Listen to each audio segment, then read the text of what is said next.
o'qiydigan farzand bergin deb so'ramang. Ko'p yig'ilida yuraman, quloqimga kiradi. Ayollar duo qilasizlar-da, bir kalima Qur'on o'qiydigan farzand bersin. Nimaga 30 porani so'ramaysiz? So'rang, Alloh beraman deb turibdi inshaalloh. Orqamdan 30 pora Qur'onni xatm qilib jo'natadigan zurriyot bergin Alloh. Bir parcha hovli bersin deb so'raydi ayollar. Bir parcha emas, daryodek vatan bersin. Mo'minlar yayrasın, ibodat qilsin, qadr kechalari bo'lsin, azon yangraydigan, yaxshilar mehmon bo'ladigan vatanlardan bergin deb so'rash kerak ekan. Xudoyim taolo katta so'rasak, katta ato etishi va'dasi bor ekan inshaalloh. Makkaning imomi Abdurahmon Sudaysiga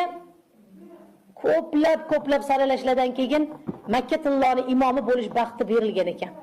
Shunda hamma so'rayotganmish, saralashga juda ko'p qorilar qatnashdi. Lekin siz g'alaba qozondingiz. Bugun mana Makka tilloning imomi bo'lib turibsiz. Sababi nima? Ilmingiz zo'rmi? Yoki Xudoning yo'lida bir narsani nazr qiluvmidingiz? Yoki Xudoga qarangki o'tkazgan bir chiroyli ibodatingiz bormidi deb so'ralganda, Abdurahmon Sudays ko'zlarini yumib, ikkita yuzlaridan yosh yumalab turib aytgan ekanlar: "Onajonim, boshlarimga dashnom to'lganda, sho'xliklarim dunyoni to'ldirib, qo'ni qo'shnidan dakki kelganda, ikki yelkasini siqib, hammadan uzr so'rab, meni shu darajaga keltirgan onajonim, har azob yetgandan keyin ko'zida yosh bilan qo'lini ochib, ey Abdurahmon, shuncha yetkazgan istamingga bolam, Makkaga imom bo'lmasang asti rozi emasman deb aytardilar. Allohga hamd bo'lsin.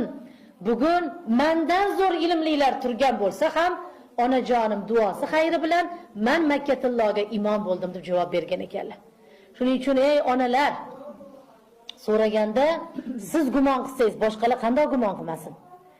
Bolangizni chaqirib olsa ovqat pishgan. Makkaning imomi taomingiz tayyor bo'ldi deb qo'ying. Har doim shunaqa chaqiring. Biri bo'lmasa, birini qabul qilsa ajabmas Alloh. Qiz bolani chaqirib os. Chaqirayotganda chaqirish bor. Ey mo'minlarning onasi, qorilarning onasi, uyg'oning deb chaqirish kerak ekan. Xudoning qudrati bilan payg'ambarim alayhisalom bir joydan o'tib ketayotsalar, bir ayol bolasini qarg'ab turganmish. To'xtabdilar-da, erinmasdan oldiga borib aytibdilar: "Ey ayol," debdilar. "Sen aytgancha bo'lsa, sen aytgandek bolang shu narsalarga giriftor bo'lsa, so'yinasanmi?" debdilar.